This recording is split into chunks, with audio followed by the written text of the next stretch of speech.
कुमारी को चुनाव लड़वाने का मन बना लिया है, अपनी बेटी समान है, जैसा कि मुझे पता चला। तो क्यों आखिर में आपने क्या इस वार्ड में क्या-क्या कमियां देखी जिनको आप सुधार में लाना चाहते हैं? हाँ, अच्छा प्रश्न है आपका। जैसे कि कल्याणपुरी क्षेत्र पुनर्वास कॉलोनी के अंतर्गत आता है और पिछले 34 साल में हम यहाँ पर राजनीतिक परिक्षेत्र को भी देख रहे हैं कि किस तरह से राजनीति स्तर पर क्षेत्र के विकास के लिए काम करने वाले जनप्रतिनिधियों की कमी है। हमारे पूर्व में जो भी माननीय जनप्रतिनिधि रहे, चाहे हम उनको विधानसभा की बात करें या पार्षद की बात करें, विकास के नाम पर वोट लेते हैं।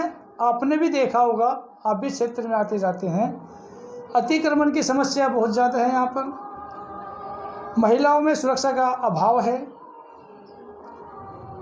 नशे की लत, युवा नशे की गिरफ्त में इतनी बुरी तरीके से फंसा हुआ है कि उससे बाहर नहीं निकलना चाहता। शिक्षा का स्तर अगर यहाँ पर कहा जाए तो नाम मात्र है। स्कूलों में, प्राथमिक स्तर पर स्कूलों में शिक्षा है, नाम मात्र की है। हायर स्टडी की भी बात करें तो वहाँ पर भी शिक्षा का अभाव देखा जाता है। खासकर लड़कियों के प्रति जो यहाँ के पेरेंट्स, अभिभावकों की एक मानसिकता है, वो उस स्तर पर नहीं है। यहाँ पर एक अनुपात है, अमूमन भारतवर्ष में लड़के और लड़कियों का अनुपात जो है उसमें एक भेदभाव रखा जाता है, लेकिन पुनर्वास कॉलोनी के अंदर अधिकतर भेदभाव की भावनाएं हैं। लड़कियों को वो शिक्षा से दूर रखते हैं, घर तक सीमित रखते हैं। युवा वर्ग जो कि पढ़ना नहीं चाहता, वो आधुनिकता में फंसकर नशे की गिरफ्त में आ रखा है, रोज़गार के लिए इधर उधर घूम रहा है। स्कूल में भी हम जाते हैं, स्कूल में भी उस तरह की शिक्षा वो नहीं पा पाते जैसे उनको आवश्यक है। कपिल जी, एमसीडी का जो निगम पार्षद का कार्य है जी, वो सिर्फ शिक्षा, स्वास्थ्य, सफाई, इन चीज़ों पे फोकस करता है। सफाई की व्यवस्था अगर देखा जाए तो कल्याणपुरी जैसे क्षेत्र में बहुत ज़्यादा कमी आती है। बिल्कुल। क्या आप कैसे चाहते हैं इसको सुधार में लाना? देखिए, जहाँ तक बात आपने सफाई की बात की, नगर निगम के अंतर्गत आता है। अगर हम यहाँ पर आप देखेंगे, जितने कर्मचारी यहाँ पर नगर निगम के अंतर्गत कार्यरत हैं, जिनको कार्य पर रखा गया, उनमें से आधे भी अपनी सेवाएं उस तरह से नहीं दे रहे, उस स्तर पर नहीं दे रहे जो क्षेत्र में होनी चाहिए। इसमें जनप्रतिनिधि भी उन पर अपना कंट्रोल, अपना दबाव नहीं बना पाते हैं, या उनको अपने कॉन्फिडेंस में लेकर उनसे कार्य नहीं करवा पाते हैं। क्योंकि कल्याणपुरी एक बहुत फेमस जगह है, किसी को पूछ लो, कहीं भी एक सर्च कर लो कि कल्याणपुरी, यहाँ पर कल्याणपुरी एक अराजक उसके लिए जो जानी जाती है। यहाँ पे चाहे जैसे झीना झपटी है, चोरी है, लूटमारी है, इस तरह की घटनाएं कल्याणपुरी के आम हैं जी। तो क्या इनका आखिर में किस तरह से, क्योंकि आप एक समाज सेवी भी हैं, आप एनजीओ भी चलाते हैं, ट्रस्ट भी चलाते हैं, तो किस तरह से इसको देखते हैं, सुधार आखिर कब तक? देखिए, इसमें चीज़ है कि सबसे पहले एक कहावत है खाली घर शैतान का। आज हमारे पास उस तरह की शिक्षा हमारे बच्चों के पास नहीं है। यहाँ जो भी झपटमारी, जेब कतरी या जो नशे के जाल में फंसे हुआ जो युवा वर्ग है, वो हमारे और आपके ही बच्चे, बाहर का कोई नहीं है। जब हम उन्हें उस तरह की शिक्षा, उस तरह के संस्कार नहीं दे पाते जो उनको आवश्यक हैं उनके सर्वांगीण विकास के लिए, यानी इसका मुख्य कारण शिक्षा का अभाव है। शिक्षा और संस्कार। शिक्षा के साथ हम लोक व्यवहार की बात करेंगे। सिर्फ किताबी शिक्षा नहीं, उनको सामाजिक शिक्षा, व्यावहारिक शिक्षा की भी अति आवश्यकता है। उनके अंदर संस्कारों को देने की, भरने की आवश्यकता है।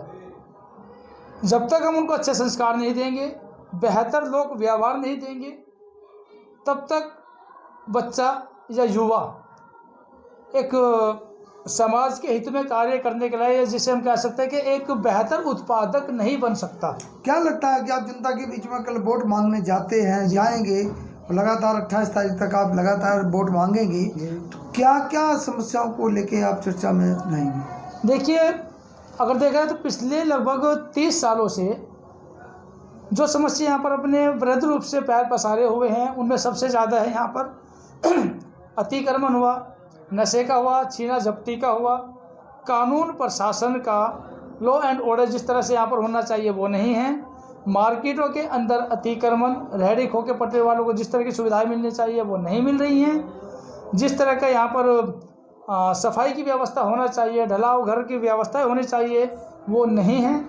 कूड़ा समय पर नहीं उठाया जाता है। माने कि अभी हाल फिलहाल की अगर हम बात करें, घर घर कूड़ा उठाने की योजना सरकार के द्वारा यहाँ दी जा रही है, निगम के द्वारा दी जा रही है, लेकिन एक बार ट्रिप पर आने के बाद 25% लोग ही हैं जो उसका फ़ायदा उठा पा रहे हैं। 75% आज भी गलियों में, गलियों के बाहर चौराहों पर या कूड़ेदान के बाहर पॉलीथीन के अंदर कूड़ा भरकर फेंकते हैं, जो कि आने जाने वालों के भी लिए दिक्कत है।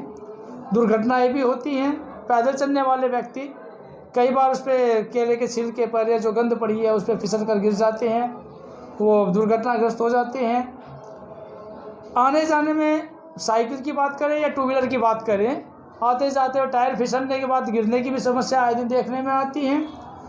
जो दूसरी समस्या है पर नशे की, आपने अभी कहा, नशे की गिरफ्त से युवाओं को तभी बचाया जा सकता है जब उनको अच्छा बेहतर शिक्षा दें और उनके लिए हम रोजगार के उपाय सुझाएं।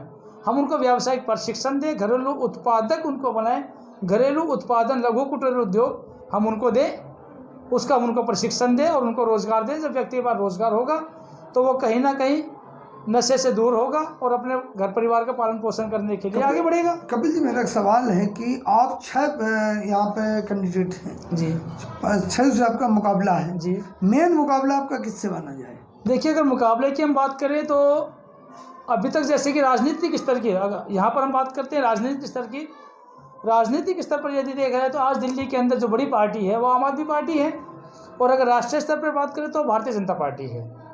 बात आती है कल्याणपुरी क्षेत्र की, क्योंकि निगम पार्षद का जो चुनाव है ये पार्टी का ना होकर व्यक्ति की छवि का, व्यक्ति के नाम का, व्यक्ति के द्वारा किए गए कार्यों पर आधारित होता है।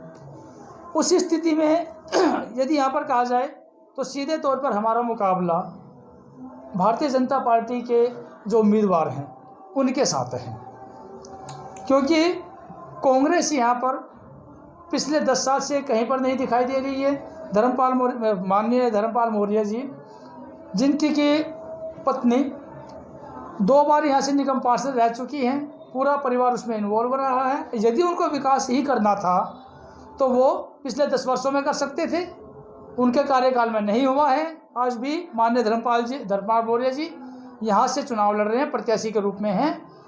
मेरा तो व्यक्तिगत सुझाव धर्मपाल मौर्य जी को ये है कि मौर्य जी आप कल्याणपुरी को छोड़ें, आप शशि गार्डन में रहने वाले व्यक्ति हैं, पटपड़गंज विधानसभा के क्षेत्र में आपका घर आता है। इसी में मेरा एक सवाल है जी, कि ये भी सुनने में आ रहा है कि यहाँ कुछ प्रत्याशी बाहर से आके जो चुनाव लड़ रहे हैं, तो वो कितने प्रत्याशी हैं बताएं जरा। देखिए, अगर हम बाहरी प्रत्याशियों के, वार्ड के बाहर के प्रत्याशियों की बात करें तो यहाँ पर 3 प्रत्याशी वार्ड से बाहर के हैं, जिसमें बहुजन समाज पार्टी से राज रानी जी हैं, कोंडली में रहती हैं, लेकिन वो प्रत्याशी यहाँ से हैं। हम बात करें निर्दलीय उम्मीदवार मिस्टर दीपक कुमार हैं कोई करके, मेरे माननीय साथी, वो जोशी कॉलोनी से हैं, वो यहाँ से चुनाव लड़ रही हैं।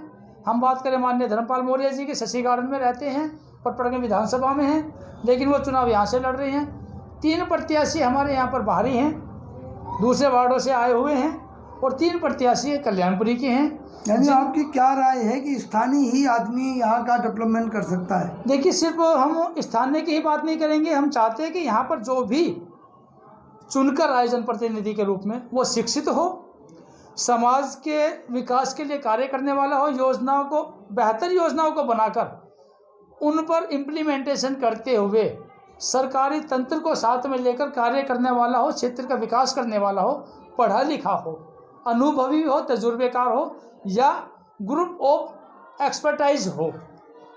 ऐसा व्यक्ति चुनकर आता है, क्षेत्र का विकास अवश्य करेगा। और पूरी हमारी सहानुभूति और हमारी शुभकामनाएं हर ऐसे उम्मीदवार के साथ में हैं जो पढ़ा लिखा है, जो व्यक्तिगत रूप से क्षेत्र की समस्याओं को जानता है, उनको समझता है, उनको उनका निवारण करने के लिए प्रयास करने वाला हो। तो साथियों, ये थे दीपक कुमार जी, ये थे कपिल कुमार जी, जिन्होंने बताया और ये कहा कि यहाँ पर जो निगम पार्षद है उसकी सख्त ज़रूरत एक शिक्षित, समझदार, अनुभवी की है, ना कि पूर्व में जैसे लोग रहे उन्होंने कोई विकास नहीं किया, कोई आज तक कोई समस्याओं को हल नहीं किया। ऐसा निगम पार्षद बिल्कुल नहीं होना चाहिए। और इसी चर्चा के साथ साथियों, धन्यवाद।